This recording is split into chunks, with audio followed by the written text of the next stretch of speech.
Ascétisme et pureté par Père Mata El-Maskin, monastère de Saint-Macaire-le-Grand. Il est essentiel de ne pas considérer les austérités et l'ascétisme comme un objectif en soi. Il ne convient pas non plus de s'y complaire exclusivement. Si c'était le cas, cela n'aboutirait qu'à se détourner du chemin menant à Dieu et de l'union à lui dans un mûr amour.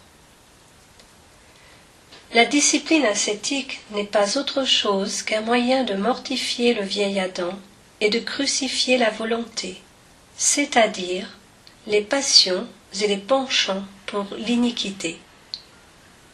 Elle est simplement une façon d'exprimer son amour et ses tendres sentiments envers Dieu. La persévérance à mettre en application les différentes ascèses, dès lors que l'on a été renouvelé et empli par la grâce, ne sert qu'à contrer la tendance à poursuivre les plaisirs du monde. Elle sert à faire régresser la volonté qui incline au péché. Si l'on progresse dans cette discipline, ceci ne doit pas devenir un objet de fierté, car ce serait la porte ouverte au pharisaïsme et par conséquent les progrès spirituels cesseraient sur le champ.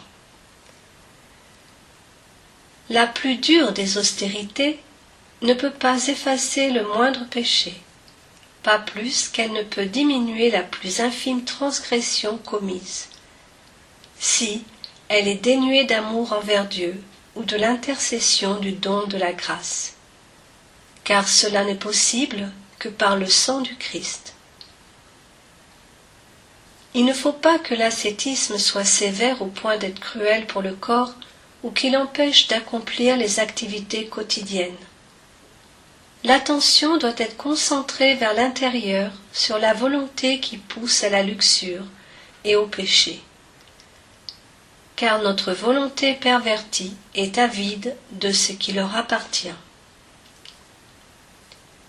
Tous ces objectifs se résument à une seule chose: le moi humain. C'est le moi, notre ennemi. Il faut lutter contre lui avec le jeûne et l'éveil jusqu'à ce qu'il meure complètement. Ce n'est qu'à ce point que l'on acquiert la nouvelle volonté qui n'exécute que la volonté de Dieu. L'ascétisme ne doit pas se concrétiser sous la forme d'inhibition ou de refoulement du corps, car sinon, dès que la pratique ascétique est arrêtée, une réaction aiguë en résulte. L'homme revient à son état initial ou même pire. L'ascétisme doit être pratiqué sobrement et avec sagesse, non pas dans le chagrin et la souffrance, mais avec joie et bonheur. C'est à un père spirituel avisé de donner les conseils qui définissent les limites de la vie ascétique.